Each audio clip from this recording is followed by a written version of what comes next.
Alô? Bom dia. É terrível sair da cama cedo com frio e garoa para vir assistir uma palestra, né? Mas, enfim, vocês estão aqui. Antes de entrar no conteúdo da palestra, eu queria fazer uma observação, que o conteúdo dessa palestra é um conteúdo que foi desenvolvido para a gente apresentar em mega empresas, né? Essa apresentação a gente já fez no Bradesco, já fez na General Motors, enfim. O conteúdo da palestra é o conteúdo das melhores práticas de remuneração nas grandes entidades. Então, vocês vão ter que fazer um certo esforço no sentido de dizer, bom, se a IBM é um sucesso porque faz isso, o que eu posso aproveitar dessas ideias para o meu negócio? Então, vocês vão ter que fazer um trabalho de releitura, né? Porque nem sempre, ou dificilmente, tudo que se aplica para uma mega empresa pode ser bem sucedido numa pequena empresa. Mas algumas coisas seguramente poderão ser, né? Então, vocês me desculpem se o conteúdo é um conteúdo um pouco pesado, né? Mas é do jeito que a palestra estava preparada. Dito isso, falar um pouquinho do Joaquim Pato. Quem nasceu Joaquim Pato jamais vai ser Joaquim, vai ser Pato o resto da vida, né? Eu comecei em recursos humanos quando provavelmente 98% dessa plateia não tinha ainda nascido. Eu comecei em 1965, num estágio que eu fiz na Light, a época em que eu cursava a Getúlio Vargas. E muito curioso como as coisas acontecem e o mundo se transforma, mas muito do que existia continua prevalecendo hoje. E eu não me esqueço da minha primeira, as mulheres não se esquecem do primeiro sutiã, né? Eu não me esqueço da minha primeira experiência profissional. Foi uma coisa muito curiosa. Eu fui chamado para trabalhar em recrutamento e seleção da Light. E eu tinha que estar lá às 5 horas da manhã para entrevistar pessoas que iam levantar poste e esticar fios, né? E cheguei, por coincidência, o meu chefe era um português também, chamado Joaquim, e eu falei, o que eu preciso fazer? Ele falou, só 3 coisas. Você precisa ver se a carteira profissional está limpa, porque se estiver limpa significa uma pessoa que tem vínculos, que não muda a toda hora. Segundo, você precisa chegar bem perto para ver se não está cheirando pinga. Porque se estiver cheirando pinga, não é uma pessoa de hábitos sociais ajustados. E terceiro, pergunte para que time torce. Ele vai sorrir. A hora que ele sorrir, verifica se tem dentes. Se tem dentes, tem saúde, pode levantar postes e esticar fios. Então, já em 1965, se praticava o recrutamento e a seleção por competências, certo? Ter dente era uma competência, não tomar pinga era uma competência, e ter a carteira profissional limpa também era uma competência. Essa história ficou para o resto da vida, né? Já são 42 anos de RH. Vamos falar um pouquinho, então, do conteúdo dessa palestra, que tem uma tecnologia aqui, deixa eu ver se eu aprendi direitinho. Eu trabalho na Mercer. A Mercer é a maior empresa de consultoria de recursos humanos e outras coisas do mundo. Ela está pequenininha ali, ó, né? Aqui embaixo que aperta, que acho que tem... Não, voltei. Onde é que tem a luzinha aqui? Está atrás? Ó, ela está aqui. Ela pertence a esse grupo, que é um dos 50 maiores grupos americanos. A empresa mais conhecida é a Marsh, que é uma corretora de seguros, e a Mercer faz parte desse grupo. No Brasil, nós temos a operação dessas 4 empresas. Atuamos em 41 países, na América do Sul, Argentina, Brasil, Chile, Colômbia, México, Porto Rico e Venezuela. E desenvolvemos projetos voltados para remuneração e gestão do capital humano, planejamento para aposentadoria e consultoria atuarial, administração de entidades fechadas de previdência complementar, consultoria em comunicação, consultoria em saúde e benefícios segurados, consultoria e investimentos e remuneração e gestão do capital humano, que é a área que eu atuo dentro da Mercer. Nós vamos tentar, no tempo que nós temos,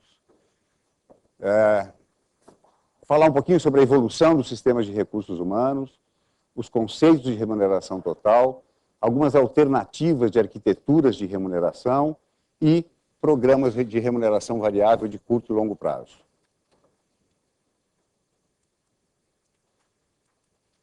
Vamos contextualizar um pouco a coisa. Mercado. Nós estamos num mercado de comunicação global. Embora tenha um cenário economicamente extremamente crescente, há incertezas, né? Se nós tivermos uma gripe na China, é provável que essa gripe vire pneumonia em vários países do mundo, né? Se nós tivermos um espirro na Índia, é provável que isso afete várias economias do mundo. Nós temos mudanças demográficas incríveis. Para dar um exemplo para vocês, na Itália, as empresas estão chamando as pessoas com mais de 70 anos para voltarem ao trabalho, porque não tem jovens no mercado de trabalho. O crescimento vegetativo na Itália é negativo, né? E uma coisa que há 10 anos atrás a gente já não podia imaginar, né? Quando se chamava um homem de 40 anos de idade de velho, né? Hoje, na Itália, os com mais de 70 são fortes candidatos a reemprego.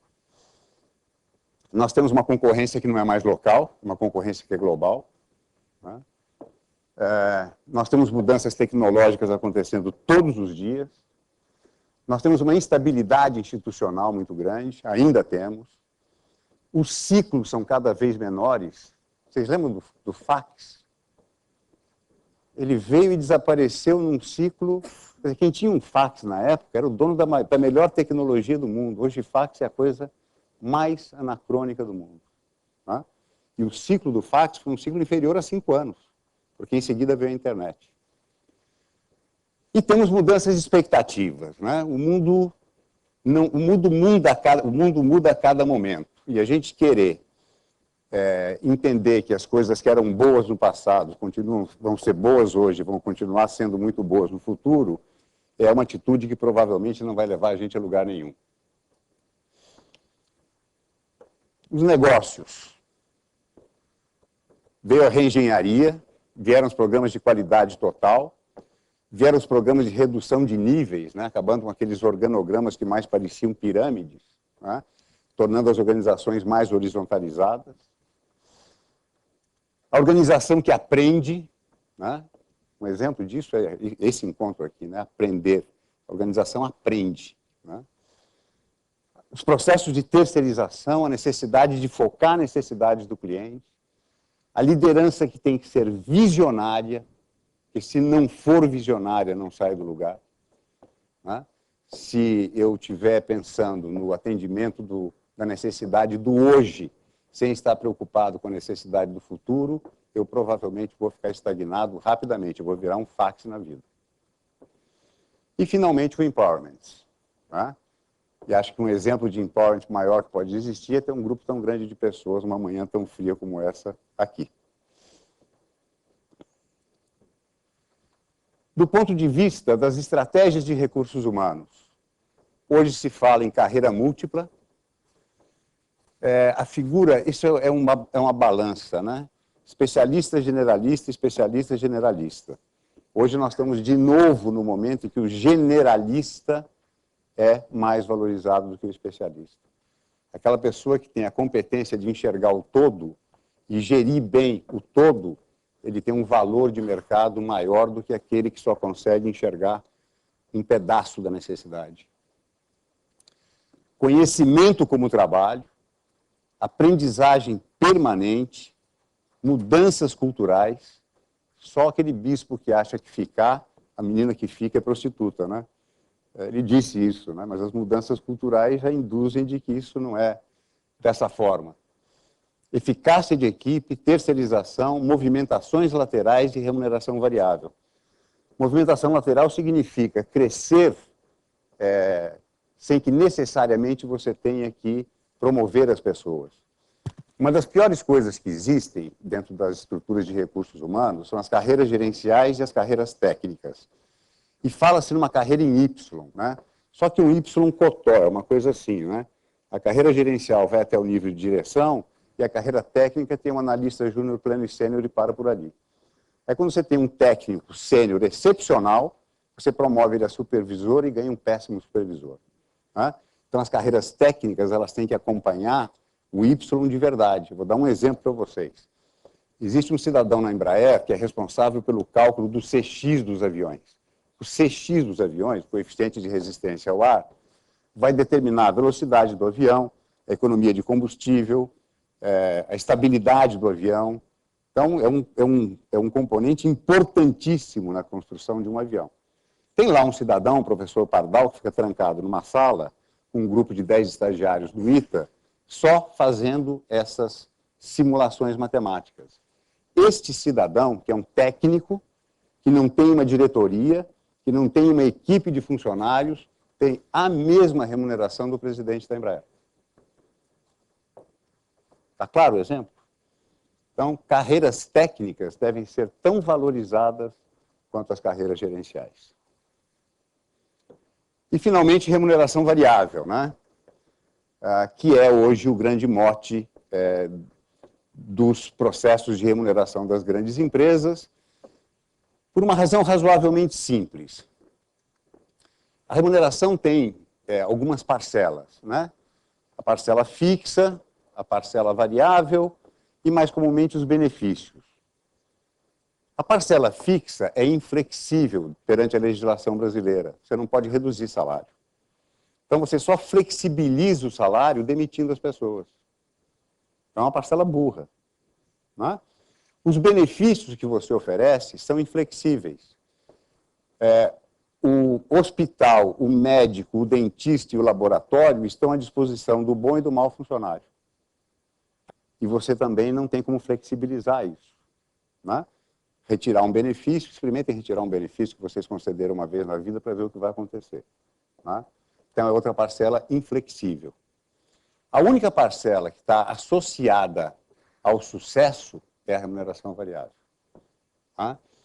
E, se vocês considerarem que quando vocês pagam um salário, vocês têm uma tonelada de encargos para o empreendedor e para o funcionário, e se você imaginar que existe hoje uma lei chamada Lei 10.101, de participação nos lucros ou resultados, que, se aprovada pelos funcionários e aprovada pelo sindicato de classe, tudo que você pagar a título de variável não é considerado salário, portanto, isento de qualquer tipo de encargo.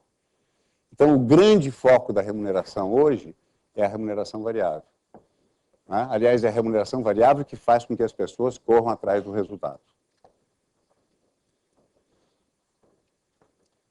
Administrar é administrar gente. Você não administra a máquina você faz manutenção. Quem administra os recursos da sua empresa é o banco onde você deposita o seu dinheiro. O que o empresário faz é administrar gente.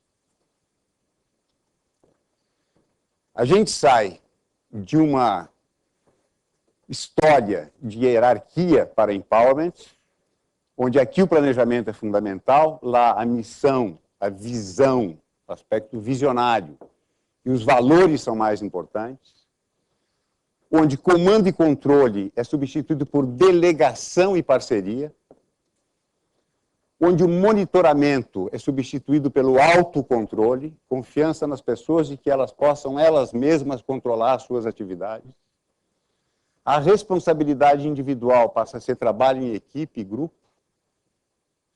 A estrutura piramidal no fluxo de trabalho é substituída por uma atuação por projeto ou funcional, né? As coisas mudam, as necessidades das empresas mudam. Eu tenho lá uma estrutura organizacional que muitas vezes não reflete mais a necessidade desse próximo momento. Esse próximo momento é um novo projeto. Esse novo projeto requer um novo tipo de estrutura. Então, as estruturas têm que ser flexíveis, né? E têm que acompanhar as mudanças das empresas. Saio de um conceito de salário para um conceito de recompensa, e eu vou detalhar um pouco mais isso para vocês. E de gerenciamento por acompanhamento. questionamento em relação à visão, valores, metas, papéis, estruturas e sistemas. Tudo isso está sendo questionado. O mapa mudou e o passado é apenas uma referência. As frequentes mudanças dos negócios têm levado a intensas revisões nas estratégias de recursos humanos. Atração, retenção e desenvolvimento de talentos ou estrelas. Conhecimento é a atual forma de riqueza. Capital é cada vez mais capital intelectual, o capital de relacionamentos, o capital de marca e o capital da informação. Já existe nos Estados Unidos e em alguns outros países, no balanço das empresas, máquinas e equipamentos, edifícios, saldo em banco, valor do meu capital social, valor das minhas pessoas. Quanto valem as pessoas? Por quê? As empresas são pessoas, né? Reforçar o trabalho em equipe e comprometimento, descentralizar decisões para gestores e colaboradores. Vocês me desculpem, a Mercer me obriga a usar essa palavra colaborador, eu tenho ojeriza pela palavra colaborador. Eu acho que colaborador é quem dá dízimo na igreja. Né? Eu acho que o que existe dentro de uma empresa são profissionais. Um contínuo tem que ser um profissional da continuagem e o presidente tem que ser um profissional da presidenciável. Né? São profissionais, não tem essa de colaborador. O que existe é uma relação de contrato de trabalho, né? Onde eu ofereço a minha competência e você me remunera pela minha incompetência. Mas colaborador, me desculpe a expressão, eu acho que é modismo de recursos humanos de querer dar nomes bonitinhos para as coisas sem nenhum significado, é oco. A empresa é composta por profissionais. Mas eu dei uma entrevista dessa que saiu em vermelho na Exame, 95% dos funcionários da Mercer ameaçaram não trabalhar mais com a Mercer por causa dessa minha declaração. Né?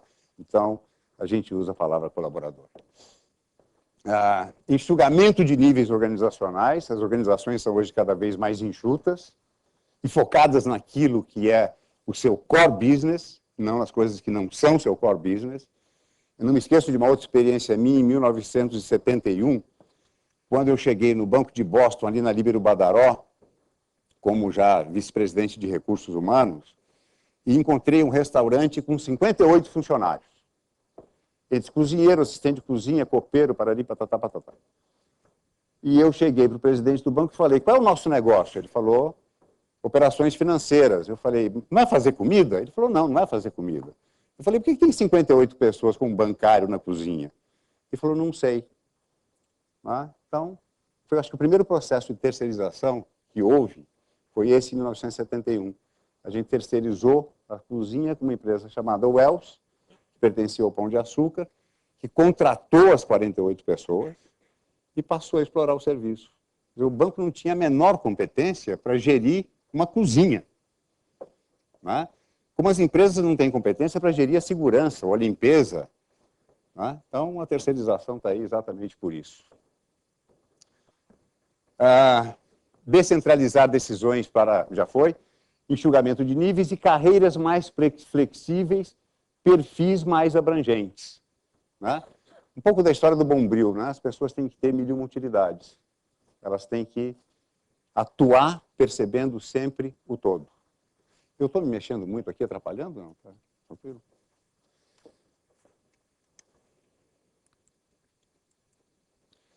Hoje, nas empresas, os profissionais de recursos humanos gastam 60% do seu tempo assinando papel, 30% do tempo tentando fazer uma consultoria interna, conversando com o funcionário, conversando com chefia, e 10% do tempo pensando em estratégia.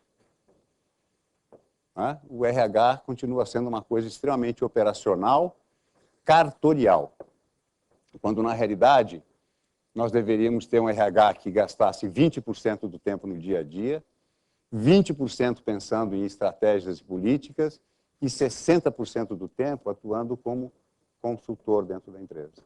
Consultor tanto do ponto de vista dos profissionais, como do ponto de vista dos gestores da empresa. Não é mais mudar o tempo, e sim mudar a figura. Como é que era o RH? Não deve ser vista como preocupada apenas com o bem-estar, e sim com o equilíbrio entre o desejo e a realidade. Eu vou fazer uma afirmação aqui, eu sou um cara polêmico, e não tenho medo de ser polêmico. Eu tenho muito medo dessas empresas que aparecem na lista das melhores empresas para se trabalhar. Muito medo. Eu conheci algumas delas por dentro, e é uma... Quero usar expressões que sejam politicamente corretas e não muito agressivas.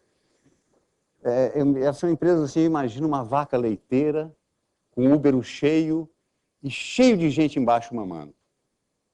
E ela se torna uma das melhores empresas para se trabalhar. Não é? As concessões que são feitas são de tal ordem que vale tudo isso em nome de aparecer numa revista dizendo eu sou uma das melhores empresas para se trabalhar.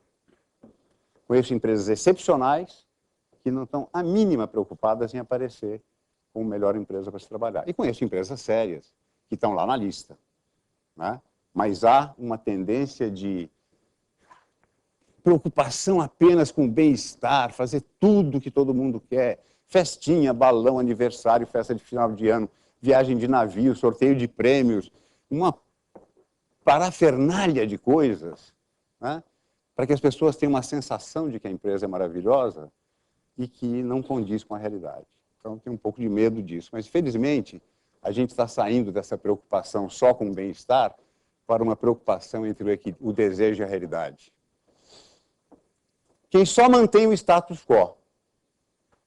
O RH tem que estar buscando aumento da lucratividade e qualidade, principalmente das pessoas. Centro de custo mal necessário. Não é, não. É um negócio. Você pode recrutar usando recursos internos ou pagar para alguém de fora fazer. Você pode treinar usando recursos internos ou pagar para alguém de fora fazer. Você pode estabelecer estratégias de remuneração usando recursos internos ou pagar para a Mercer fazer. Não é? Então, a RH é um business, é um negócio. Ela oferece produtos e serviços. E tem cliente, que é o cliente interno. Então, a gente precisa começar a entender recursos humanos como um negócio, não como aquela entidade, quando alguém está com dor de dente, liga e pergunta para onde vai. Ou que o chefe fala assim, passa lá no DP que eles vão te promover. Ou passa no DP para pegar o seu cartão amarelo. Tá? Homologador de decisão ou bombeiro? Não. Participando do processo decisório em todas as fases. Desde o planejamento do negócio, da ideia do negócio, da visão do negócio, até a implementação.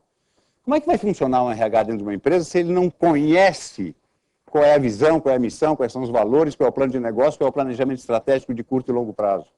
Que ajuda ele pode dar para a empresa, para o empreendedor, se ele não conhece o negócio?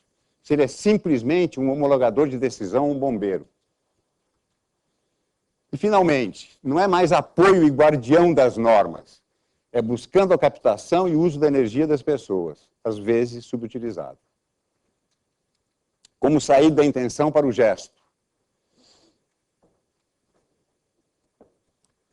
Se o foco é operacional e pessoas, ele é um representante dos empregados. Se o foco é operacional e processo, ele é um especialista administrativo. Se o foco são pessoas e a estratégia, ele é um agente de mudança. E se o foco são processos e a estratégia, ele é um parceiro estratégico.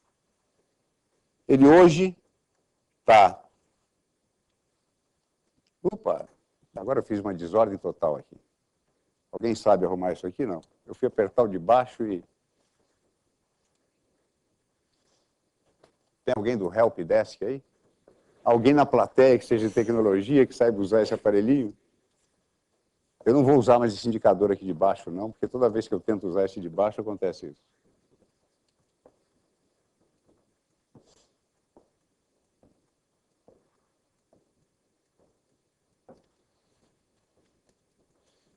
Hoje nós estamos aqui, né? O RH age fundamentalmente aqui, quando na realidade ele tem que ser um parceiro estratégico. Está claro que tem um cenário por detrás de tudo, que a remuneração tem que levar em consideração tudo isso que está acontecendo. Aliás, eu costumo dizer o seguinte, a remuneração é o subsistema do subsistema do subsistema do subsistema do subsistema. O primeiro sistema é a visão. O segundo é a missão. O terceiro são os valores. O quarto é o planejamento estratégico. O quinto é o plano de negócios. Sexto são os sistemas de informações gerenciais. Sétimo são os sistemas de gestão de desempenho. Oitavo é a remuneração. E pensar que remuneração é por si só alguma coisa importante, negativo. Ela depende de todos esses outros 7 subsistemas. Os 2 últimos que eu falei, o quinto e o sexto, informações gerenciais, gestão de desempenho. Como é que eu vou remunerar se eu não sei de onde veio o resultado? E como é que eu vou remunerar se eu não sei quem produziu o resultado?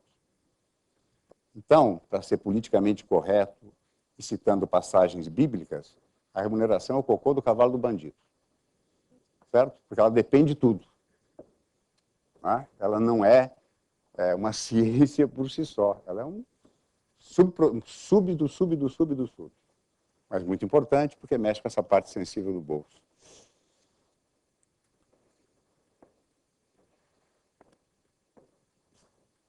O nosso modelo de gestão estratégica humana pensa em pessoas, processos, estrutura, informação e conhecimento, tomada de decisão e remuneração.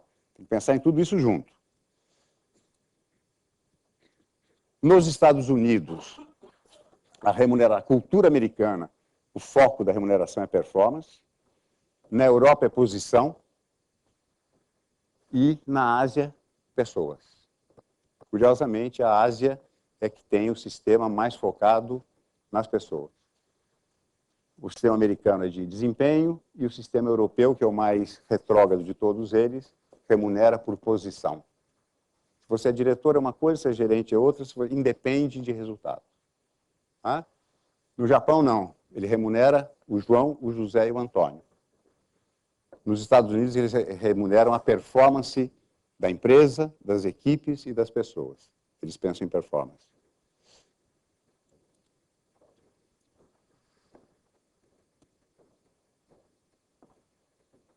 A remuneração depende da posição que eu ocupo e da avaliação que essa posição tem, do meu cumprimento de objetivos e o desempenho que eu tenho para cumprir com esses objetivos, das competências que eu possuo para desenvolver, e esse conjunto de coisas, posição, desempenho, competências, geram a remuneração, e é disso que a gente vai começar a falar.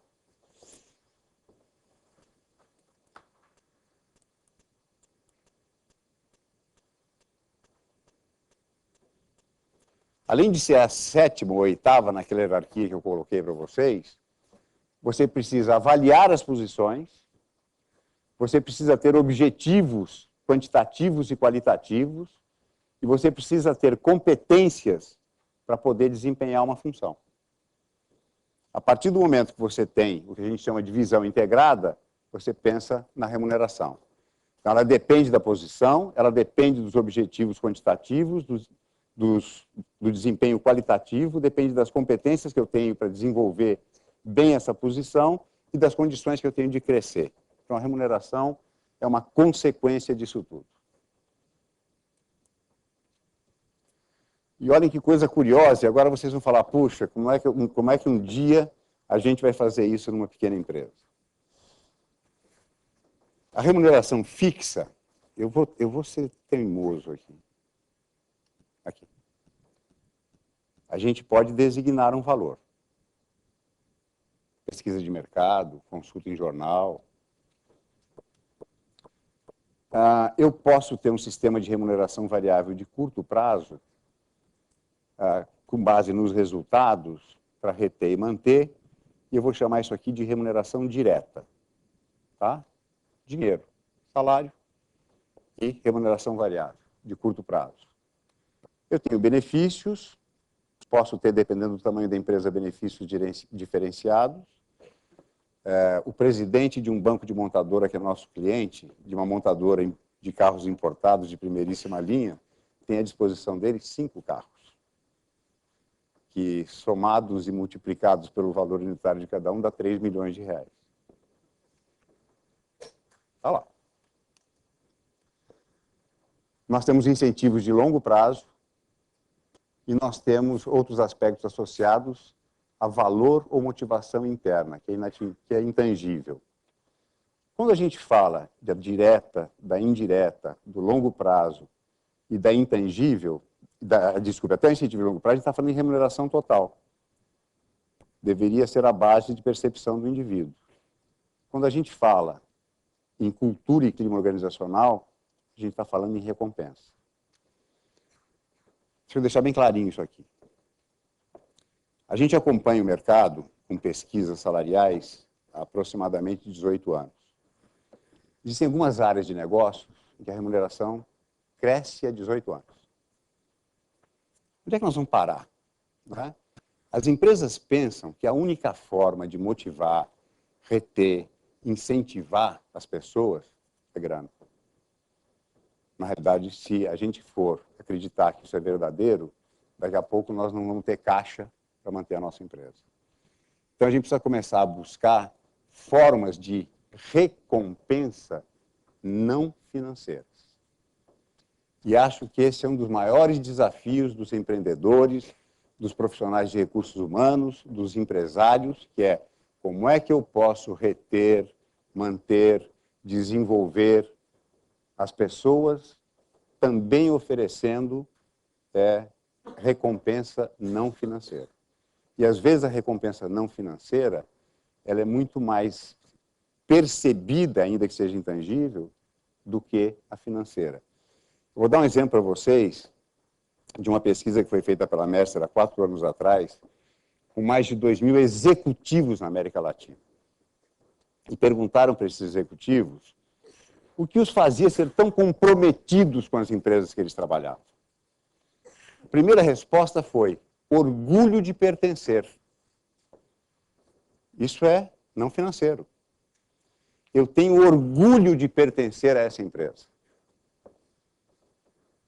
As médias e pequenas empresas têm uma tremenda possibilidade, pela inovação, pela ousadia, de transmitir isso para as pessoas. É o orgulho de pertencer a alguma coisa que está inovando, que está contestando, que está criando diferenças no mercado, que está abalando até com os maiores, que começa a incomodar os maiores. Então, gerar o sentimento de orgulho de pertencer é uma coisa extremamente importante. Segundo, respeito pela liderança. Eu me sinto bem em trabalhar com essa empresa porque eu respeito a liderança dessa empresa. Liderança no seu primeiro lugar. Não é liderança no sentido do seu primeiro lugar. É liderança no sentido de inovação, de criatividade, de agente de mudança e não de seu maior faturamento. Terceiro, vocês vão falar, o Pato agora vai abraçar a árvore, virou poeta. Não vou abraçar a árvore nunca, porque eu sei que machuca o braço. Então, não peçam para eu sair como recursos humanos abraçando a árvore por aí ou fazendo rafting. Não vou. Cai e machuca. Tá? O terceiro é espaço para o sonho. Todo mundo tem um projeto profissional e todo mundo tem um projeto pessoal. Se a empresa não reconhecer esse projeto pessoal e não incentivar a pessoa a realizar o seu projeto pessoal, ela vai ser um infeliz, uma pessoa infeliz dentro daquele contexto. Tudo isso que nós falamos até agora, orgulho de pertencer, respeito pela liderança, espaço para que o sonho do projeto pessoal possa também ser desenvolvido, tudo isso é não financeiro. Quarto lugar, dinheiro no bolso. Isso gera comprometimento. Mas isso nós estamos falando de altos executivos. Se você chegar para um contínuo de uma empresa e falar assim, como é que é? Ele vai dizer, salário. Né? Mas A gente diz o seguinte, aqui, opa, lá ia eu fazer bobagem de novo. Aqui é a sobrevivência. É o aluguel, é o supermercado, é o tintureiro, é a escola, o ônibus. Eu escrevi um artigo que foi censurado, eu escrevi várias coisas censuradas já, falando sobre salário, que o título era muito sugestivo. De ator principal a coadjuvante de filme pornô. Estava falando de salário. Né? Eu sou de uma época que não existia benefícios, não existia remuneração variável, não existia nada. Você tinha um salário.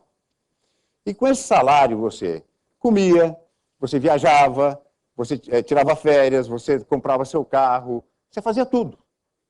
Com salário. Aí apareceu uma dupla dinâmica, que alguns de vocês devem ter ouvido falar, chamados Delfim Neto e Roberto Campos, na época da ditadura, que para defender o interesse dos empresários, se não, precisamos abaixar a carga tributária dos empresários. Então vamos congelar o salário, e eles dão vale transporte, eles dão vale refeição, eles dão vale creche, eles dão vale chuchu, dão vale peru no Natal, fazem qualquer coisa. E aí começou essa parafernália de benefícios, né, que tirou o direito da gente exercer a cidadania da gente. Mas esse artigo foi proibido. Eu continuo e ele vai mais forte, tá certo? Mas eu acho que houve um abastardamento do salário. Tá? Então, salário é sobrevivência.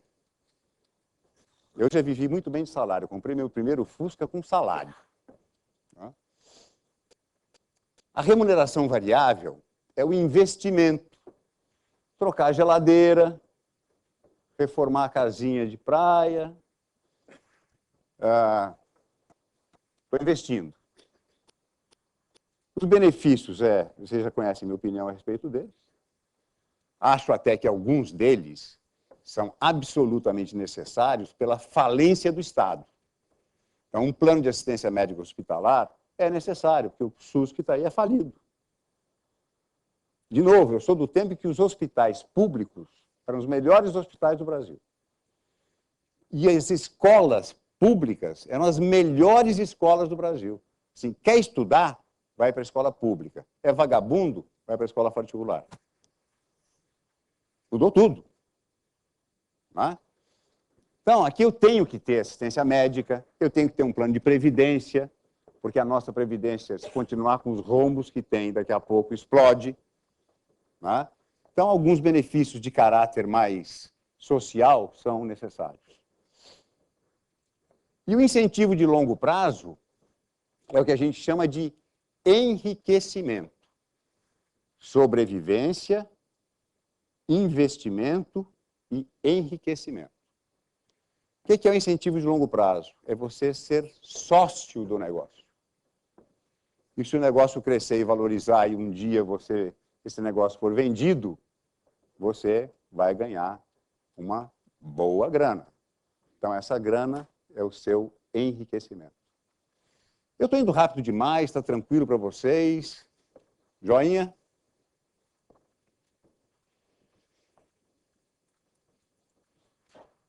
Muito bem.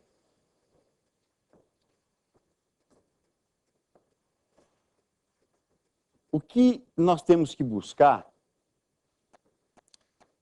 não sei se a gente tem que buscar um equilíbrio, não. A gente fala assim, o ideal é a busca do equilíbrio, mas o equilíbrio, ele pode ser diferente em cada uma das empresas. Eu posso ter empresas que valorizem fortemente o fixo. E posso ter empresas que valorizem fortemente o variável. Aqui a gente chama de remuneração a risco. Aqui a gente chama de remuneração de pouco risco. Não sei se equilíbrio é a palavra certa.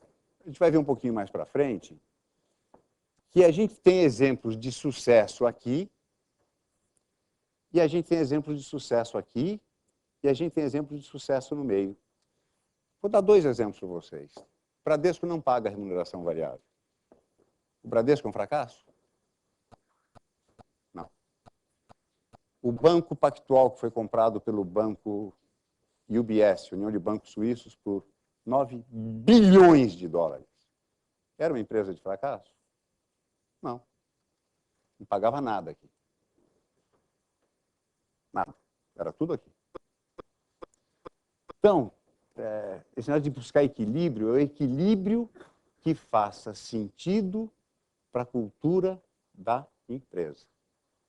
Eu posso ter um equilíbrio totalmente desequilibrado para variável, posso ter um equilíbrio totalmente desequilibrado para fixo, mas desde que isso esteja consistente com a cultura da empresa onde eu estou, é válido.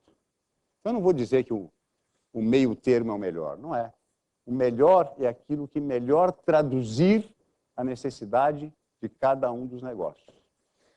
O que eu acho que é muito importante é o seguinte: quando você vai, eu sei que a Sandra Beth esteve aqui falando de recrutamento e seleção, não sei quantos de vocês assistiram a palestra da Sandra, né?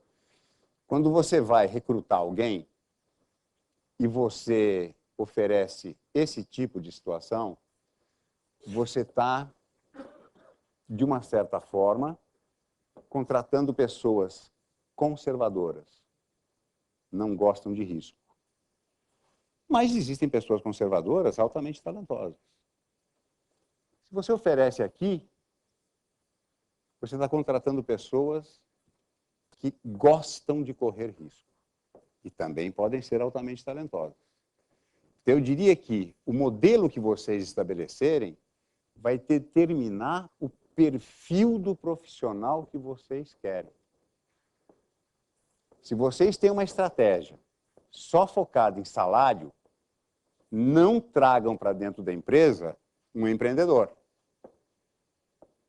Não tragam para dentro da empresa uma pessoa que tenha ambições muito altas. Porque ele vai ser um fracasso rapidamente. Por outro lado, se vocês têm um modelo de participação dos profissionais mais focado no variável, tá certo? Não tragam pessoas que não gostem de risco. Ela vai se sentir ameaçada pelo sistema, vai ter um desempenho ruim, rapidamente sai da organização. Eu costumo dizer, para sintetizar isso, que o mix da estratégia de remuneração determina o perfil do profissional que você quer. Quero pessoas mais conservadoras, quero pessoas mais a risco, quero pessoas que equilibrem as duas coisas.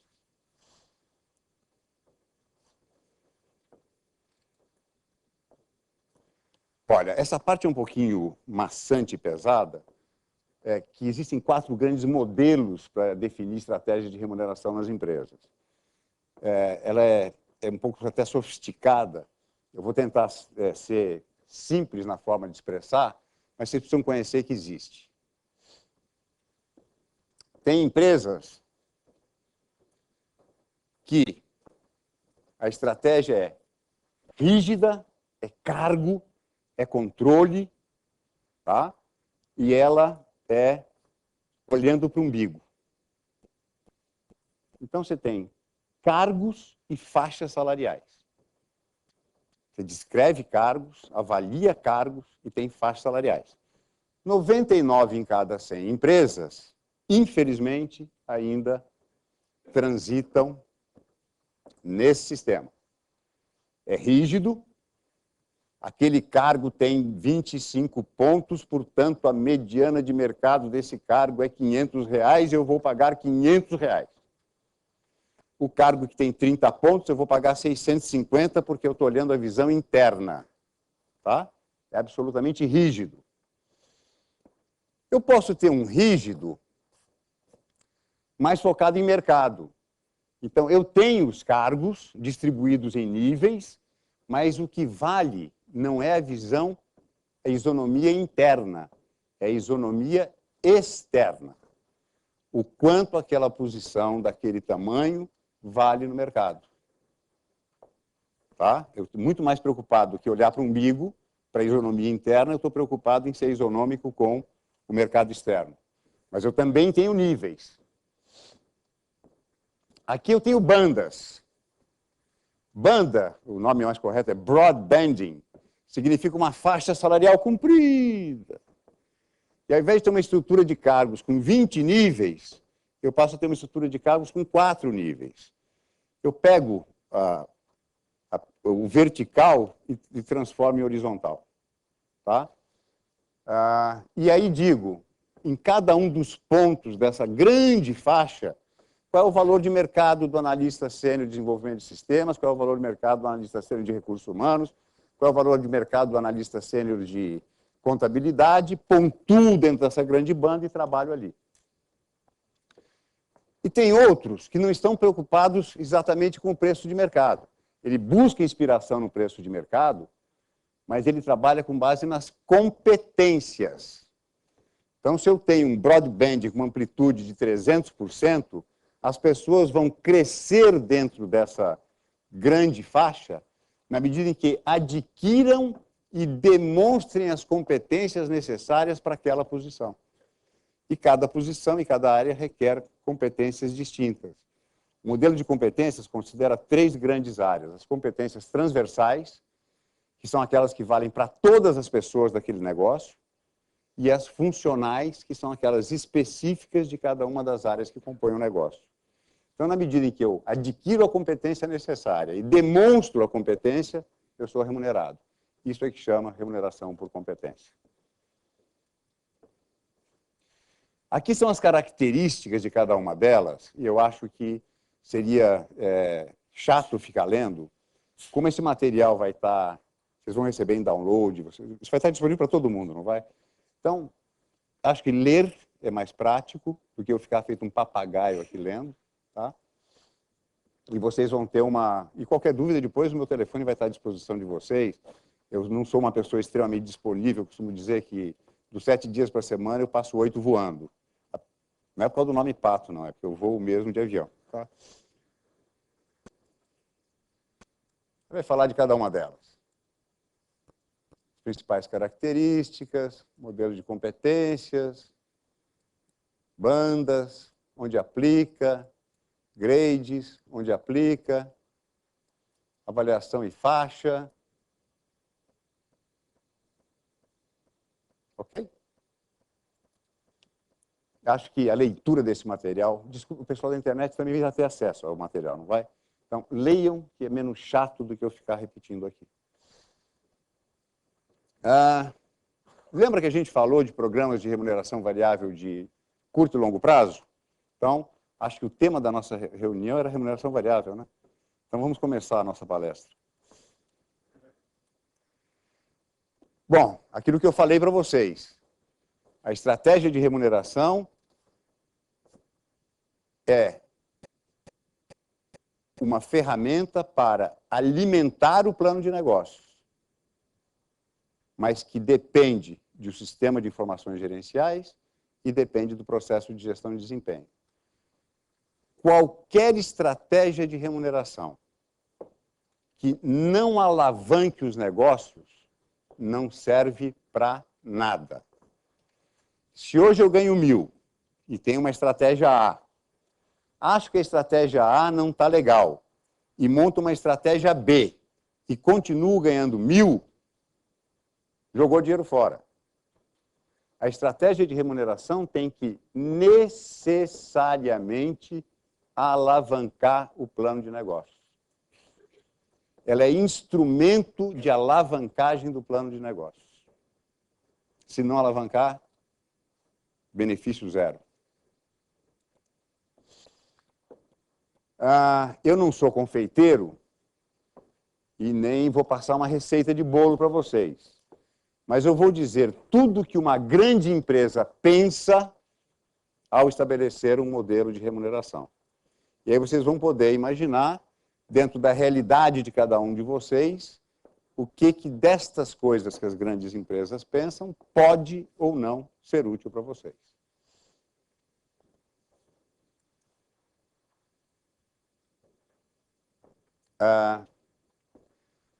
Nós temos empresas em que a remuneração variável depende do resultado dela no mundo, no continente, no país, da própria empresa, da área e da pessoa. Acho que no caso de vocês, nós estamos falando de empresa e pessoas. Algumas devem ter áreas dentro da própria empresa, no seu tamanho das empresas que estão aqui participantes. Mas acho que dificilmente vocês teriam preocupações com o mundo, com o continente, com o país, para determinar a estratégia de remuneração de vocês. Mas do negócio de vocês, das áreas que compõem, das pessoas que compõem, provavelmente sim. Só para dar um exemplo para vocês disso aqui, lembra quando a Argentina quebrou? O Banco de Boston tinha a maior agência de banco da Argentina, era do Banco de Boston. Vocês acham que a quebra do Banco de Boston na Argentina impactou a remuneração variável do pessoal do Boston aqui no Brasil? Impactou, foi reduzida pela metade. Tá? Porque é um contexto de uma organização que é uma organização mundial. Então, os coitados brasileiros que não tinham nada a ver com a quebra da Argentina, como resultado para o acionista lá no exterior ficou prejudicado, então, prejudicou o mundo inteiro. O que é que eu quero fazer com a minha remuneração variável? Eu quero pagar comissão? Vendeu, levou? Eu quero fazer campanhas distribuindo bens e serviços? Assim, neste primeiro trimestre, nossa meta é X. Se essa meta for alcançada, a equipe que melhor produzir vai ganhar um fim de semana no Clube Med em Itaparica. É campanha. Eu quero fazer um PLR, conversar com os funcionários, conversar com o sindicato de classe, montar um programinha de acordo com a Lei 10.101 e, ao final de cada 6 meses ou ao final de cada ano, pagar alguma coisa para as pessoas e não recolher encargo nenhum. Ou eu quero ter um programa de bônus. Opa!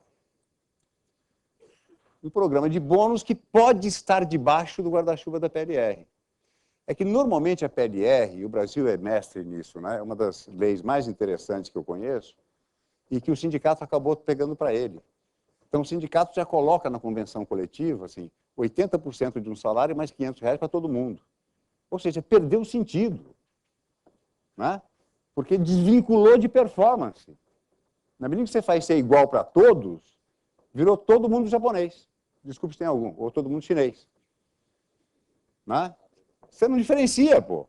Então, as empresas são obrigadas a criar um outro programa, um programa de bônus, para poder diferenciar as performances distintas.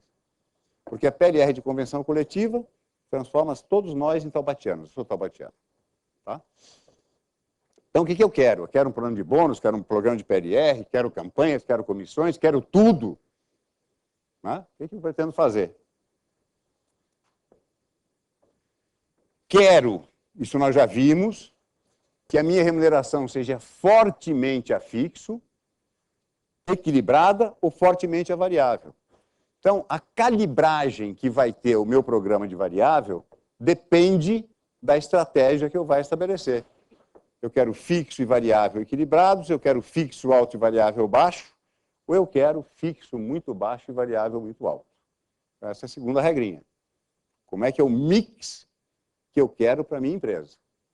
Pra, não esquecendo, alavancar o plano de negócios. Vou ter que identificar os indicadores de sucesso. Quais são os indicadores de sucesso da empresa? Quais são os indicadores de sucesso das áreas? E quais são os indicadores de sucesso das pessoas? Se eu perguntar para cada um de vocês qual é o indicador de sucesso da empresa de vocês, vão me dizer 2 ou 3. Na minha empresa, eu chego dia 31 de dezembro e sei que eu tive um bom ano se 1, 2, 3. Vocês sabem. Se a empresa tem 2 áreas, uma área industrial e uma área comercial, as metas da área comercial estão casadas com as metas da empresa, mas são distintas das metas da área comercial. Então, eu posso ter metas para a área, uma determinada área, que são distintas das metas de uma outra área. Por exemplo, orçamento, produtividade, margem, volume de vendas, se for uma área comercial. Então, eu vou saber quais são os indicadores de sucesso das áreas. E, finalmente, os aspectos qualitativos do desempenho das pessoas, que são as competências. Então, resultado da empresa. Opa! Resultado da empresa, resultado das áreas, que são das equipes, e os resultados pessoais. Foi identificar quais são esses indicadores, posso até dar peso para esses indicadores. E tenho que imaginar que quando a gente fala de competências, eu não posso criar uma listinha que seja igual para todo mundo. As empresas têm a tendência a dizer assim, a minha avaliação de desempenho tem 5 itens, vale para o presidente, vale para o contínuo. Mentira. Não vale. Você tem algumas competências que são específicas das pessoas estratégicas da organização, algumas competências são específicas das pessoas que têm um papel tático e outras competências de pessoas que têm papéis operacionais. Mesmo numa pequena ou média empresa, você tem as pessoas que estão ligadas com a estratégia, as pessoas que estão operacionalizando a estratégia e as pessoas que estão lá embaixo suportando essa estratégia. Se você disser que quer as mesmas competências para esses 3 grupos, alguma coisa está errada. Tá? Então, eu vou ter que identificar competências que sejam específicas para quem é estratégico, para quem é tático, para quem é operacional.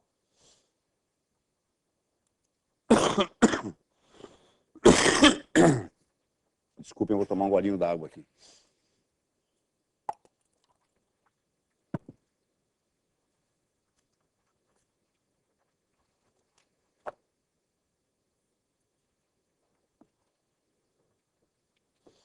Muito bem. Isso também é muito interessante. Vou ver se eu consigo explicar para vocês.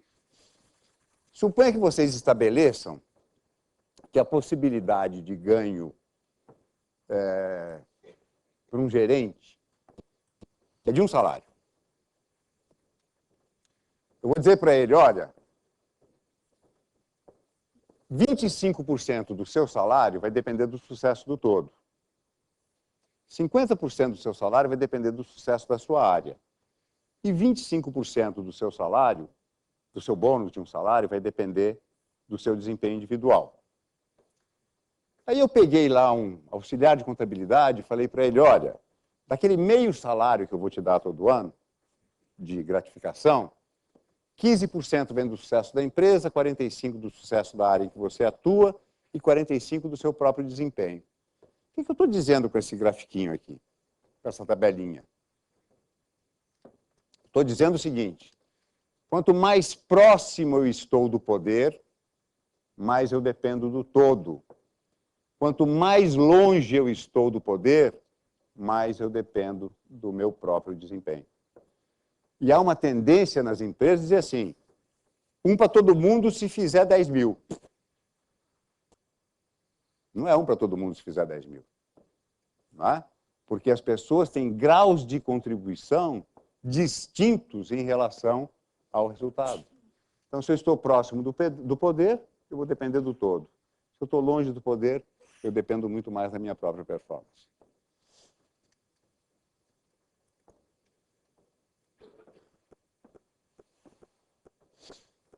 Vou contratar metas para a empresa, metas para a área e metas para as pessoas.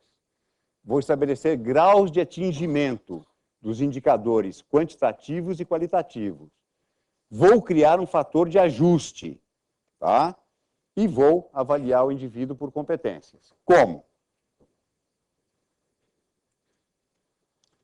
Metas quantitativas. Vamos imaginar o seguinte, que uma meta quantitativa, para falar uma linguagem bem simples, ao final do ano a empresa almeja um lucro líquido contábil depois do imposto de renda de 1.000.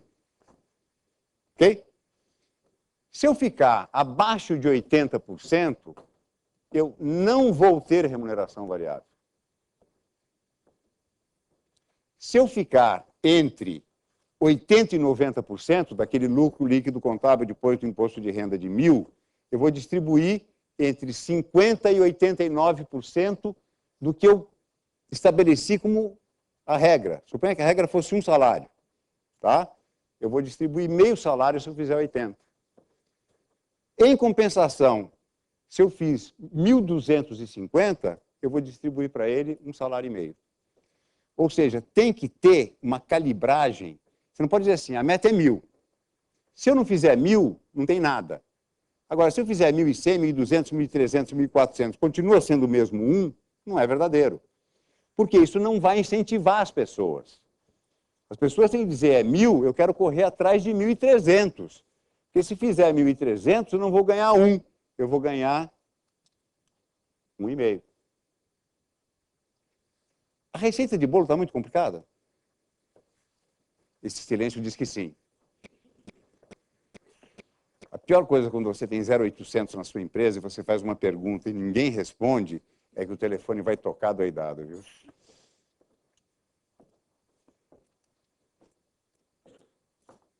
As competências. Eu posso não demonstrar, demonstrar parcialmente, demonstrar, exceder, superar e exceder. Eu posso ter um desempenho outstanding. Então, eu vou ter uma pontuação para cada grau de demonstração das competências que eu tenho. E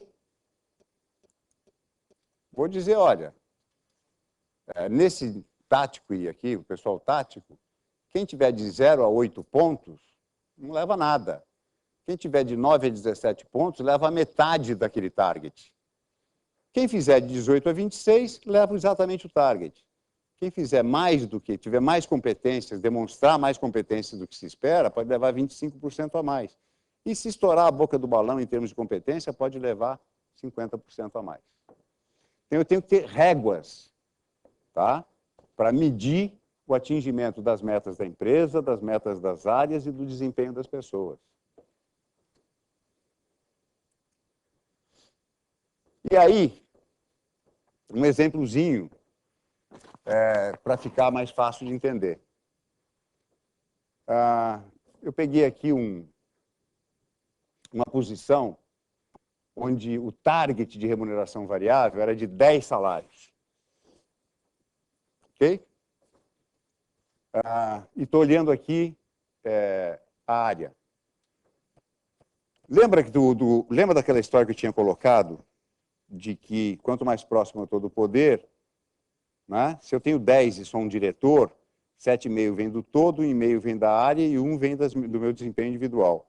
Se eu sou um analista contábil júnior, 4,5 vem do meu desempenho, 4,5 vem do sucesso da controladoria e 1,5 vem do sucesso da empresa.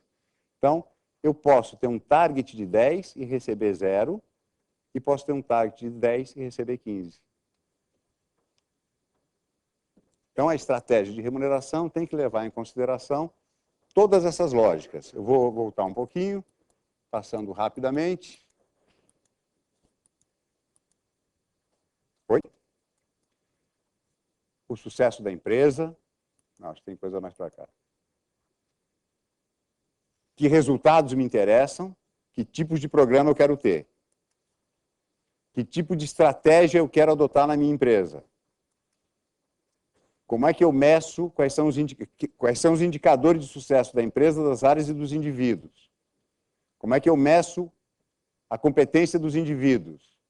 Como é que eu atribuo pesos em relação à minha contribuição para a formação do resultado?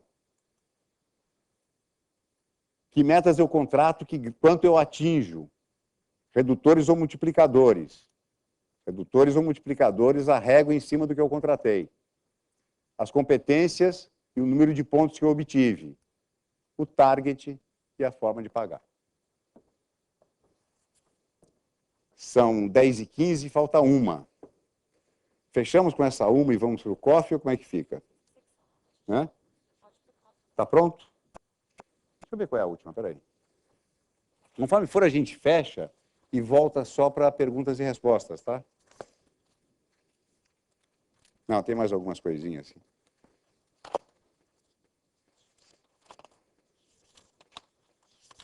Tem a parte de... Eu vou deixar a parte de stock option, então, para depois do coffee break. Vou fazer mais uma. Eu acho que essa aqui sintetiza tudo.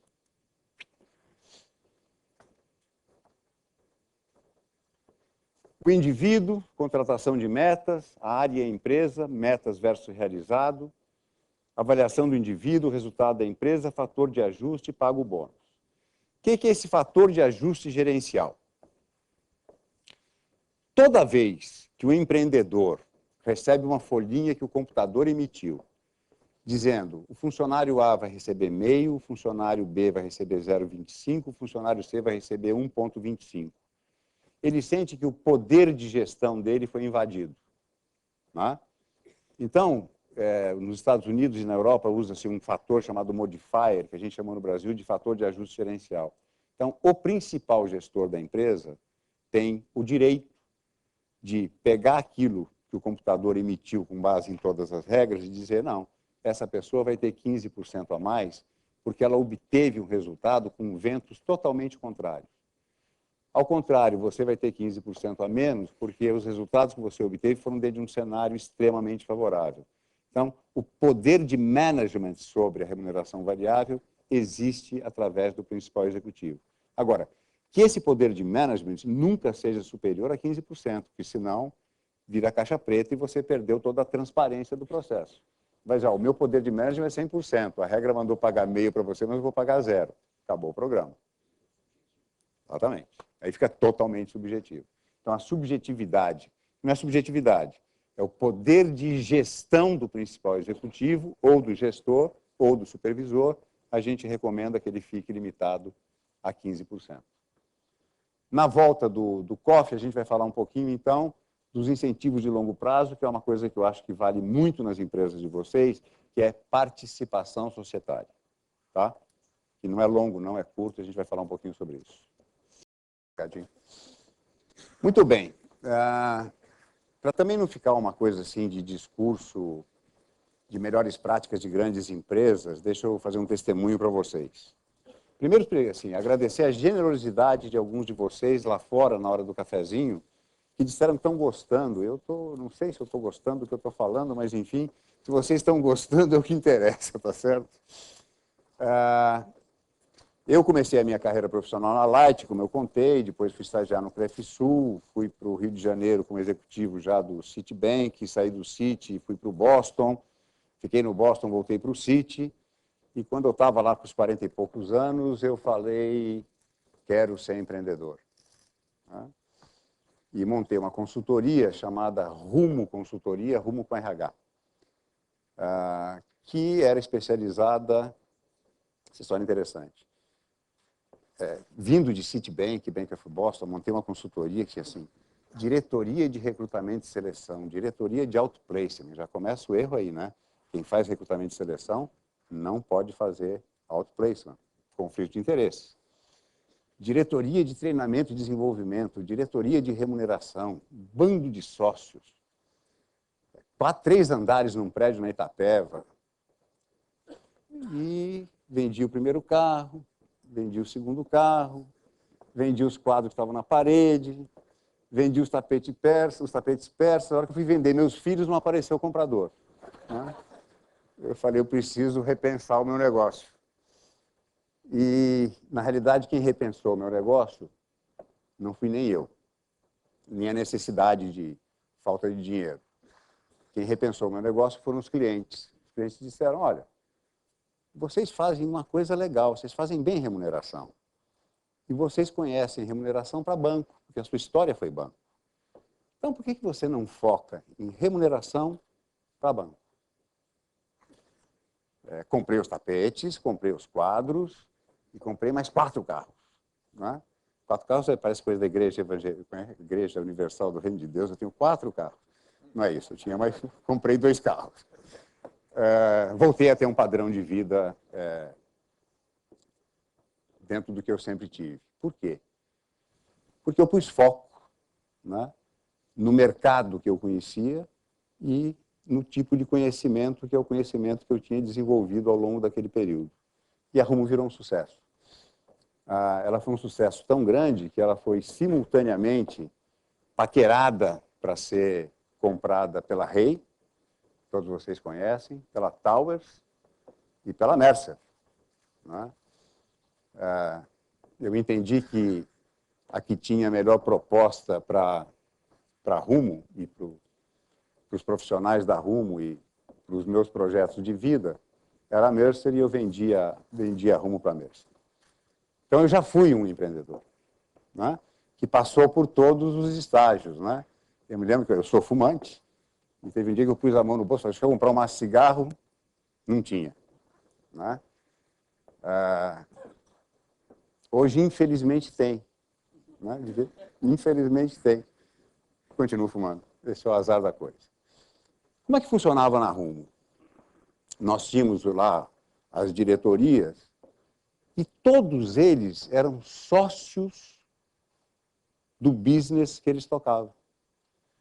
Então, eu oferecia infraestrutura, aluguel, instalações, recepcionista, office boy, secretária, material de expediente, computador, era tudo da Rumo. E eu dizia para eles, olha, 50% da receita que vocês trouxerem é de vocês. 50% é da Rumo. Que, tiradas as despesas, estava um líquido de 20 para mim e 50 para eles. Mas o somatório de 20 de cada uma delas era maior do que os 50 de cada um deles. Então, entre todos os sócios da organização, eu tinha a maior participação. Até porque a originação de negócios em cada uma dessas células era fortemente induzida por mim. Né? Pelo relacionamento que eu tinha, a história que eu tinha no mercado, eu trazia clientes para eles. Né? E funcionou muito bem. Né? Então, eu conheço um pouquinho como é que é ser empreendedor, o lado triste do empreendedorismo e o lado que depois você vê assim, puxa, para quem eu vou vender a minha empresa? Né? É gostoso, né? Sem ter que ter vendido os filhos, que eu não sei se foi um bom negócio ou um mau negócio. Né? Mas, enfim. Então, a Rumo já trabalhava num esquema de sociedade. E nós vamos falar agora das alternativas de incentivos de longo prazo, que são, na realidade, os programas que promovem o enriquecimento das pessoas. É quando elas passam a ser donas do negócio, sócias do negócio. E os negócios pequenos, quantos exemplos nós temos de pequenos negócios que foram adquiridos por milhões por grandes organizações? Principalmente o pouco que sobrou da bolha da internet, teve gente que ficou bilionária. Né? Bilionária. Então, o que é o incentivo de longo prazo? O incentivo de longo prazo, como eu já disse, permite o enriquecimento. E segundo, talvez seja a única forma de você, ao sair da sala, apagar a luz. Porque o sentimento de propriedade está incorporado em você. Se a conta de luz for mais alta, eu vou receber menos. Né? Então, o verdadeiro sentimento de partnership, de sociedade, vem através de um programa de incentivo de longo prazo ou de participação societária. Existem 1000 fórmulas. Né? Desde uma coisa tão simples quanto você dizer, minha empresa tem 1 milhão de cotas, eu vou pegar 100 mil cotas e vou atribuir 20 mil para o contador, 10 mil para um vendedor, 10 mil para outro, e eles passam a ser meus sócios. Nunca corro o risco de oferecer mais de 51% das cotas, porque senão eles se unem contra você e te põem para fora do negócio. Né? Você tem que sempre manter uma posição majoritária para poder ter a gestão, senão eles vão e te põem fora do negócio. Os modelos que tem aqui são muito sofisticados, diferentes desses que eu adotava na Rumo. Mas o que as grandes empresas fazem? Não é ali, é aqui.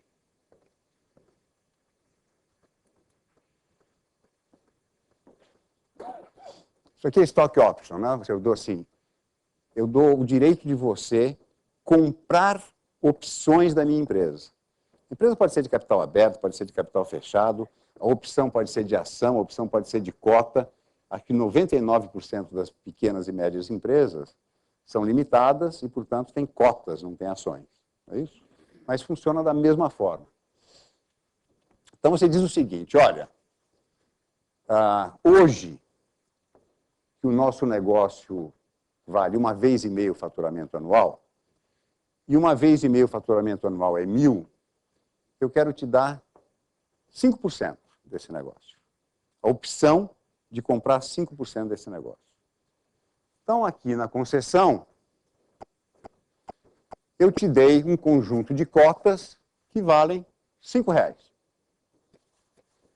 E eu vou dizer, se você permanecer na empresa nos próximos 3 anos, eu vou deixar você exercer estas opções. Okay? E aí vamos imaginar que, nesse momento aqui, traz essa flechinha mais para cá.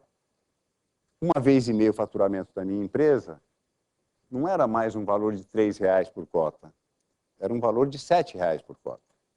Então, o que ele ganha?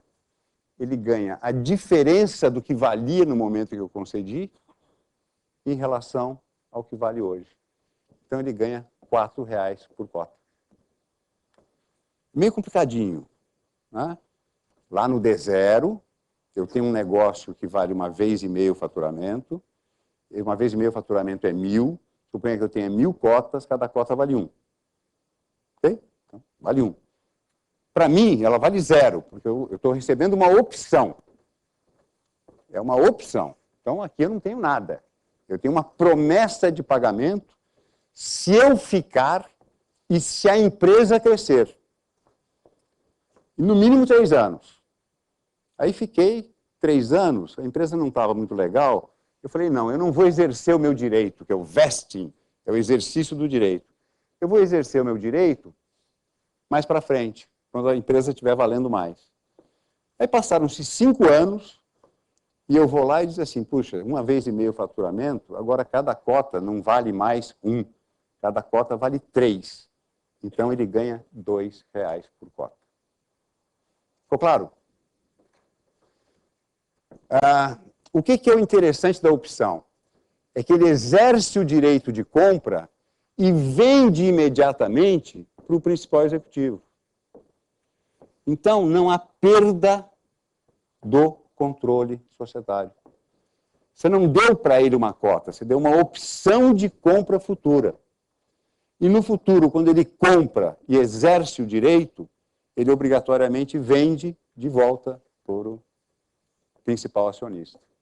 E esse é um ciclo que vai se repetindo todos os anos. Eu posso vir caminhando, concedo no ano 1, dessa forma, concedo no ano 2, concedo no ano 3, concedo no ano 4, concedo no ano 5, de tal forma que ele está sempre preso à organização. Porque o vesting, o direito de exercer aquela opção, está sempre 3 anos para frente, 3 anos para frente, 3 anos para frente.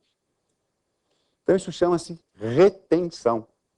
E uma retenção de uma pessoa que tem total interesse em fazer com que aquele faturamento daquela empresa, que vale, do ponto de vista de goodwill, 1,5 vezes o faturamento, seja cada vez maior, para que o valor da cota dele seja cada vez mais interessante. Não precisa ser com ação, como eu falei. Pode ser numa limitada, pode ser opção de compra de cotas, compra e venda, que é o vesting. Acho que isso dá para fazer em qualquer organização. Na Mercer eu fiz diferente. Eu peguei lá na sociedade e falei, ó, você tem 50% das cotas desse pedaço, botei 50% desse, você 50% desse. Eles eram sócios de verdade, assinavam juntos. Eu não podia nem assinar cheque sozinho, um dos outros 4 tinha que assinar comigo. Mas, enfim, essa é uma maneira. E você sempre estabelece um tempo máximo para exercício das opções. Por quê? Porque você não faz isso para uma pessoa. Você faz isso para um conjunto de pessoas. Então, tem algum momento que ele tem que exercer para poder voltar a cota, para você poder oferecer mais para eles mesmos ou para outras pessoas que você queira trazer para dentro do programa. Você tem que estabelecer um limite, ok? Eu estou disposto a fazer venda de opções de até 20% das minhas cotas, 30% das minhas cotas. Mas eu vou ter que sempre ter uma reserva, que é a recompra, para poder oferecer mais para eles mesmos ou para novas pessoas que eu queira trazer para esse mecanismo de participação.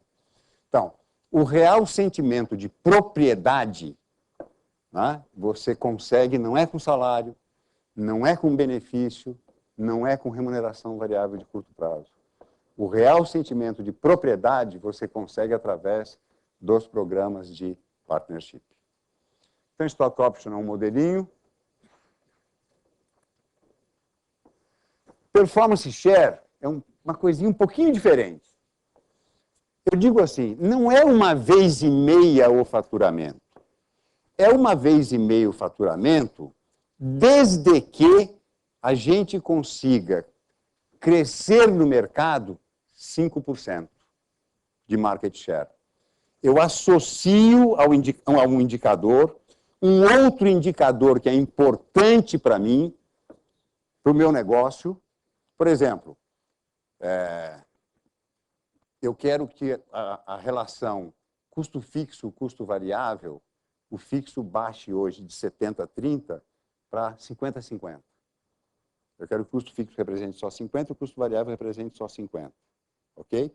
Então, você estabelece um indicador que é importante para aquele negócio e volta para o modelo de opção. Mas, então, vale o mesmo modelo que eu citei para vocês antes, desde que aquele indicador tenha sido atingido. Se aquele indicador não foi atingido, não leva a nada. Então, é uma opção de uma cota que não está só associada ao valor da empresa, está associada ao valor da empresa e a algum outro indicador que seja relevante para o negócio de vocês. Claro? Qual é a grande vantagem quando você faz isso de verdade e não virtual ou fantasma ou phantom? É que, de verdade, isso chama-se ganho financeiro. E no ganho financeiro, ele paga só 15% de imposto quando ele realiza o vesting. Se for de mentirinha, você vai ter que pagar isso através da folha de pagamento e vai ter todos os encargos. Tá? Então, se você faz de verdade e não de mentirinha, ok? Você efetivamente dá uma carta para ele de opções. Quando ele realiza aquele lucro, isso chama-se ganho financeiro. E o imposto sobre ganho financeiro é de 15%, não é de 27,5%. Essa é uma das vantagens.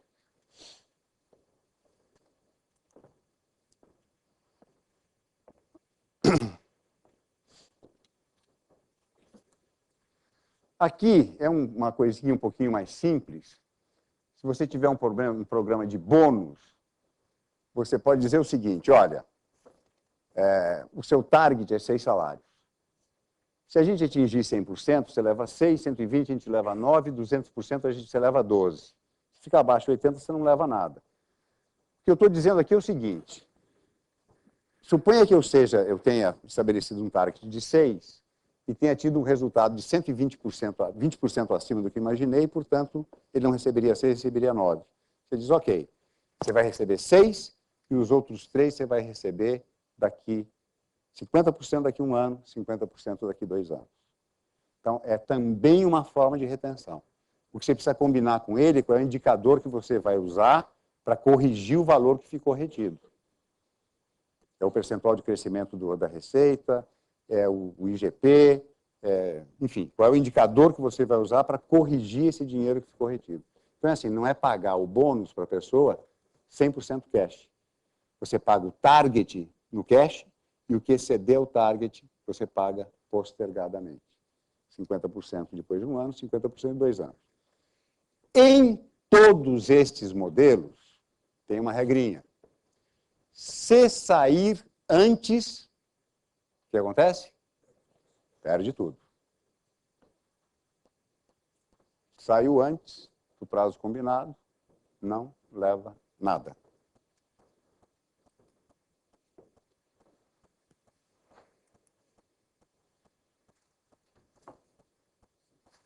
Estou pronto para o massacre.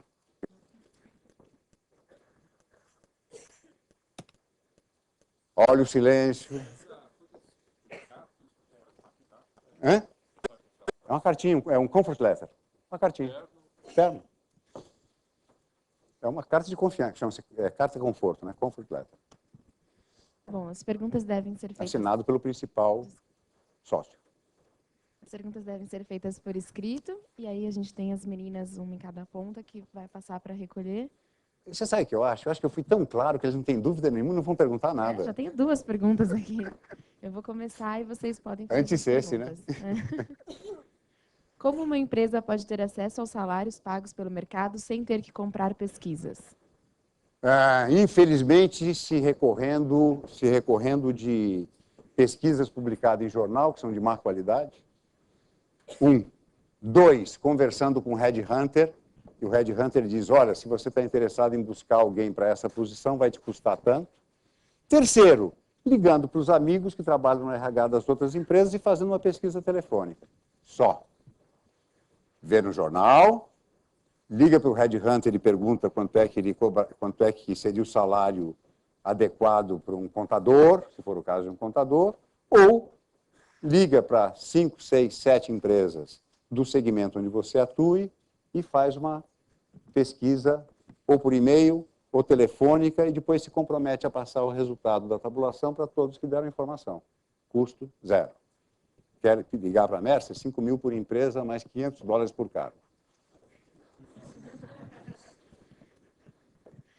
Uma empresa pode ter diferentes mix de remuneração variável e fixa para diferentes áreas? Seguramente que sim. Os que... Dar um exemplo para vocês. Uma coisa que é muito familiar para mim. Tem um banco.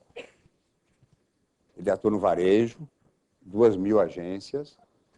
Ele atua no atacado, atende só empresas corporate. E ele atua como banco de investimentos. Ele faz M&A, ele faz project finance, ele faz capital markets, ele faz tesouraria. Se você for remunerar o cara de investimentos da mesma forma que você remunera o cara do varejo, um fracasso. Ou se você usar o modelo do varejo para o atacado, um fracasso. Cada macaco no seu galho. Cada negócio tem suas características e cada negócio tem que ter a sua própria estratégia. O que a gente recomenda, no extremo, é o seguinte: o fixo você pode até uniformizar para o varejo, para o atacado e para o investimento. O conjunto de benefícios você pode até universalizar, mas o variável tem que ser específico de cada negócio. Existe alguma saída legal para se pagar comissões sem agregar salário? Todas ilegais. A Mercer, eu assino um código de ética lá dizendo o seguinte: diga para os seus clientes, se for debaixo do guarda-chuva da 10.101, não tem encargos. Fora do guarda-chuva da 10.101, via folha com todos os encargos. Qualquer outro pagamento é ilegal. E amanhã vai vir um fiscal e vai atuar vocês. Existe uma receita para adequar o pacote de remuneração à estratégia da empresa? Ao contrário, a estratégia da empresa é que vai definir qual é o tipo de pacote de remuneração que a empresa deve ter. Não vamos esquecer que a estratégia de remuneração está a serviço da estratégia. Tá? Então, é a estratégia que determina as características do plano de remuneração. E há uma correlação. Se não houver uma correlação de 100% entre uma coisa e outra, as duas não estão funcionando. Como você vê a atuação da Super-Receita e INSS nos programas de remuneração variável, planos de incentivos, bônus no PLR, etc.? História. A gente, quando fica velho, gosta de contar a história, né? Como é que surgiu a Lei 10.101? A Lei 10.101 surgiu a pedido do Ministério da Fazenda, do governo Itamar, porque o Ministério da Fazenda tinha detectado que as empresas pagavam milhões, bilhões em remuneração variável no exterior, por fora, chequinho, previdência, tudo de qualquer forma, para não incorporar na folha e não ter que pagar encargo. A Previdência falou, puxa vida, quanto dinheiro... A Previdência não, a Fazenda falou, quanto dinheiro eu estou perdendo. Vamos dizer para esse pessoal que pague através da folha, me mande os 27,5 e eu não cobro mais nenhum encargo. Maravilha. O tempo passou, aí veio o INSS e falou, engraçado, o Ministério da Fazenda está levando os 27,5, eu não estou levando nada. Aí veio o pessoal da Caixa Econômica, através do Ministério do Trabalho, e falou, e o meu fundo de garantia? Cadê o fundo de garantia? Então, eles começaram a procurar pelo em ovo. Se treinaram muito bem, se prepararam muito bem, foram à luta, chegaram nas empresas assim, que um pagamento tivesse sido feito em 1.000, que não estivesse exatamente de acordo com aquele programa que foi negociado com os funcionários, negociado com o sindicato, eles glosam tudo e mandam você recolher os encargos. Então, eles estão com apetite voraz em cima de achar erros. E qual é o maior erro das empresas? Elas não se documentam. Elas têm lá a estratégia, aplicam a estratégia e pagam, mas não tomam cuidado de documentar. Então, chega o FESC e fala, por que esse cara recebeu 3 salários e esse aqui recebeu 2? Ah, espera aí que eu vou dar uma olhada, vou ver como é que foi a aplicação da política. Não tem uma comprovação que o desempenho foi diferente, que a meta foi atingida de forma diferente. Ele vem e glosa tudo. Então, eles estão com um apetite voraz. Agora, aquelas que têm o programa bem escrito, aprovado pela comissão de funcionários, aprovado pelo sindicato, e os valores pagos através da folha sem recolher os encargos, refletem exatamente o que foi contratado, não tem por que autuar. Como definir o percentual de remuneração variável na remuneração total da força de vendas? Força de vendas, você tem desde remuneração variável para a força de vendas, que o cidadão tem uma ajuda de custo, e aí o percentual é um percentual alto. E você tem aqueles que são funcionários que, além de ter, não tem ajuda de custo, tem salário, tem um pacote de benefícios, certamente o percentual sobre venda será menor, depende do tipo de relação que você tem. Se é um vendedor autônomo, é um índice. Se é um vendedor que é funcionário da empresa, que tem salário, que tem benefício, tem tudo isso, é um outro tipo de percentual. O percentual, isso é importante dizer, vamos imaginar que a gente diga assim, o percentual médio de mercado é 5%. Será que é 5% quando eu vendo uma Mercedes de 600 mil reais e é 5% quando eu vendo um pacote de bolacha? Não. Os percentuais são uma correlação do tipo de produto, do volume de vendas e da necessidade que você tem. Você vai buscar a identificação do percentual em função do tipo de produto, da sazonalidade do produto, se é produto de baixo custo, médio custo, alto custo. Então, não existe um percentual. Isso pode variar de 0,1%, eu conheço casos, até 50% da primeira parcela. Então, vai depender de cada tipo de negócio.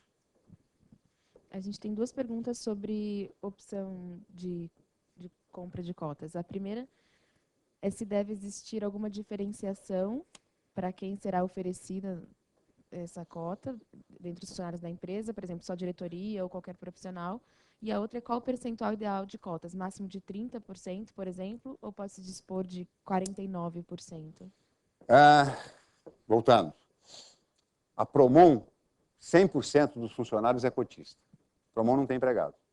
São todos sócios. Então, pode chegar a 100%. Mas tem uma holding lá em cima, que tem 60%, que controla a Promon, onde 100% é dos funcionários. Tiveram cuidado de criar uma holding lá em cima para poder manter a gestão. Então, você tem desde 100%, que é o exemplo da Promon, até o menos usual, o mais usual nas grandes empresas, que é 5% do capital. Em empresas pequenas e médias, esse número varia de 25% a 40%. Tá? 40% assim, porque 45% já começa a chegar perto dos 50%, então 40% é um número legal de parar. Tá? Mas pode ir de 5, 10, 15, 20, 40. De novo, vai depender o seguinte, quantas pessoas eu quero colocar dentro do programa. Se eu quiser colocar dentro do programa só uma pessoa, basta que eu abra 2%. Se eu quiser colocar um grupo de 10 pessoas, talvez eu precise abrir 30%. É para todos ou é para parte, nas grandes empresas, os programas de incentivos de longo prazo estão restritos ao nível do presidente, diretores e superintendentes. Os 3 primeiros níveis da organização. Mais uma sobre stock option, só para você, se você poderia recomendar leituras referentes ao assunto. Passo por e-mail para vocês, a maior parte dessa literatura está em inglês, tem muito pouca coisa em português, mas a Mercer tem uma apostila que a gente encaminha para os clientes. Quando o cliente fala assim, vem aqui discutir incentivo de longo prazo. Então, para a gente não chegar lá no cliente, o cliente está zero sobre o assunto, a gente manda um material prévio de leitura, para que quando a gente chegar para conversar sobre o assunto, ele já tenha uma ideia do que é a matéria. Então, me cobra, eu disponibilizo para vocês uma apostilinha pequena, são 10 ou 12 folhas, que a Mercer tem falando sobre os diferentes programas de incentivo de longo prazo. Tá bom, e a gente manda por e-mail para para as pessoas que vieram ao workshop. Só lembrando o seguinte, só estou de volta em São Paulo quinta-feira, semana que vem, tá? Ouvir. Mais uma pergunta. Uma empresa com a parte variável do salário muito alto não se torna uma empresa com uma rotatividade muito grande de funcionários? Pergunta malandra, hein? Eu costumo dizer o seguinte, quando você tem uma estratégia de remuneração variável, de estratégia de remuneração muito focada no variável, se você não tiver um controle absoluto sobre os negócios da empresa, você corre o risco das pessoas começarem a fabricar resultados. Tá? Então, assim, se não tiver controles precisos de tudo que está acontecendo, sejam mais conservadores. Porque você cria um bando de animais dentro da empresa. As pessoas vão matar a mãe para receber dinheiro. Tá? O clima fica comprometido, o ambiente de trabalho fica ruim, porque, sabe, tem que ter cuidados para fazer isso. Mas continua na mesma pergunta, que eram duas coisas. Essa é uma, a outra... Tem que ter um percentual? Não, como é que era? Se a rotatividade é muito grande. Olha, sempre que você trabalha com área de vendas, né, tem bastante pessoas de vendas aqui.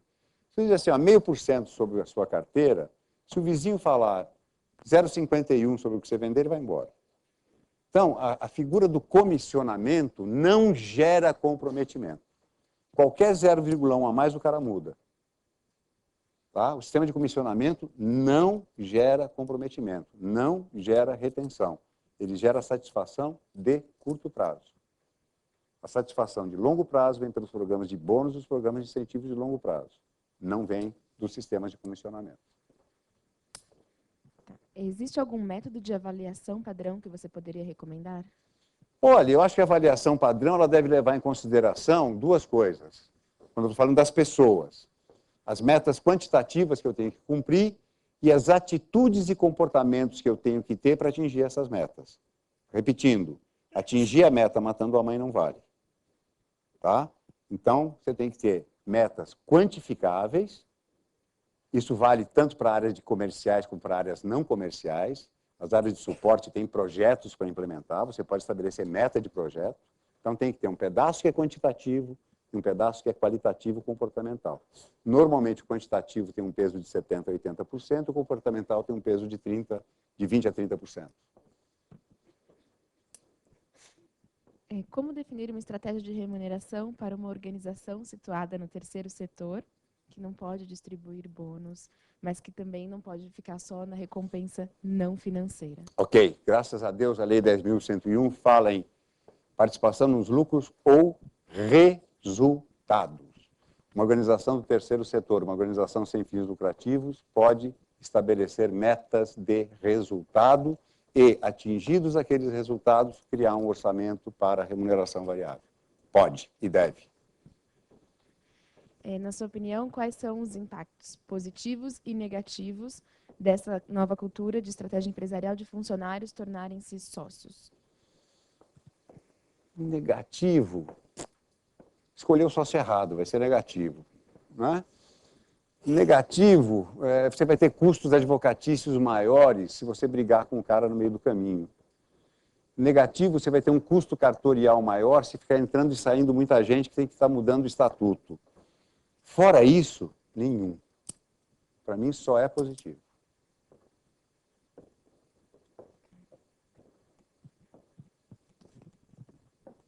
Tem uma questão da dificuldade de se... Achei uma questão pornográfica, não? Da dificuldade de se contratar empresas de pesquisa para empresas de pequeno e médio porte. Total, infelizmente é verdade. Você tem algumas empresas nacionais...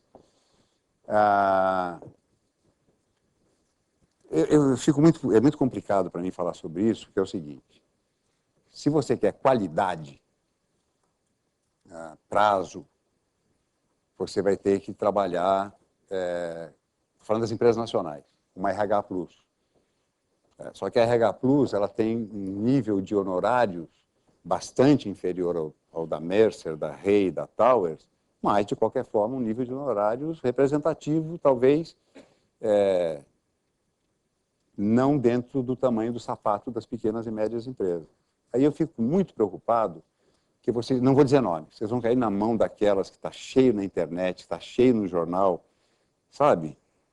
Que fazem outplacement, que é um lixo a informação. Então, a minha preocupação é o seguinte, o que vocês têm de acesso de informação, mesmo pagando, nessas empresas que fazem esse tipo de trabalho, a informação é muito ruim. Por isso que eu acho melhor vocês se unirem num clubezinho, 10 empresas, e troquem informações. Ninguém vai roubar ninguém, tá certo? Assegura, é o pessoal de recursos humanos só, tabula, distribui, não precisa dizer qual é a empresa A, qual é a empresa B, qual é a empresa C, qual é a empresa D. Né? Mas, não, pelo amor de Deus, não compre dessas empresas de fachada. Tá? Façam, às vezes, um sacrifíciozinho maior e peguem uma empresa nacional, de médio porte, tipo RH+, com quem vocês possam negociar um honorário que seja factível com o orçamento de vocês. Seguramente o da Rei, da Towers, da Watson, da Hewitt, da Mercer, dificilmente vai ser compatível com a possibilidade de investimento de uma pequena e média empresa. Vou fazer só mais 2 perguntas. Nós temos um tempinho ainda. Por causa do tempo. A primeira é sobre o setor da construção civil. Há base legal para a adoção de política de remuneração variável para operários da construção civil, baseado em produtividade e que não recai em cargos trabalhistas? Sim. Qualquer tipo de empresa, com ou sem fins lucrativos, pode desenhar o seu programa com seus indicadores e, se a comissão de funcionários do sindicato aprovar, você pode pagar para chão de fábrica, para pedreiro na construção civil, está absolutamente aberto para qualquer tipo de segmento, em qualquer nível da estrutura hierárquica, sem nenhum problema. É pertinente o argumento de que o super simples é válido para a empresa que tem 40% da receita como folha de pagamento? Não sei. Eu tenho a coragem de dizer não sei. Não, desconheço o assunto. Não poderia fazer qualquer afirmação a respeito disso. Não sei, quem fez a pergunta me desculpe, eu sou humano, não sei. Alguém tem mais alguma pergunta? Puxa, eu vou terminar com um não sei? Que coisa horrorosa, pô. Que diabo. Faz alguma que eu saiba, vai. Acho que a gente... Vou perguntar então mais uma, que era específica, achei melhor entregar para você. Mas é uma que fala, uma pessoa que conta que trabalha numa ONG e cuida de pessoas deformadas no rosto. Aí ela diz, nossa equipe médica é tida como uma das melhores no mundo. Eles operam pelo SUS, mas este passa R$ 128 para uma cirurgia de mais de 15 horas. E se complementarmos esse valor, que é dividido por mais de 10 pessoas, é crime, podemos até ser presos. Pensamos em aumentar o valor das consultas. Estamos no caminho certo? Eu não sei se é um hospital com fins lucrativos, se são médicos que estão atendendo ao governo, ou se são médicos que estão dentro de um hospital que atende ao SUS. Eu tenho clientes hospitais, o Hospital do Câncer é um deles, o Einstein é outro, o Sírio-Libanês é outro, e o Hospital do Câncer, por exemplo, ele atende SUS. Né? Ele é totalmente sem fins lucrativos. Recebe os mesmos 128, mas ele tem outros tipos de atividade que ele faz, convênios com o Bradesco Saúde, convênio com a Sul América Saúde, em que ele tem receitas adicionais e, portanto, ele tem um programa de participação no lucro e resultados muito bem, eles todos têm um programa muito bem desenhado. Agora, se esse é um médico, pessoa física, contratado do governo, atendendo num hospital público, é os R$ 128. Não vejo como alternativa. Agora, eu precisaria entender o contexto de onde está esse médico para poder dizer se pode ou não pode. Tá? A gente pode disponibilizar o seu e-mail, se as pessoas tiverem... O meu e-mail, tem algum lugar para escrever ou vai verbal? Joaquim, e se vocês falarem Joaquim, eu vou dizer Caem, ponto, agora é o lado que eu gosto, pato com 2 T's, pato metido a besta, arroba, Mercer, MERCER.com. Não tem o BR.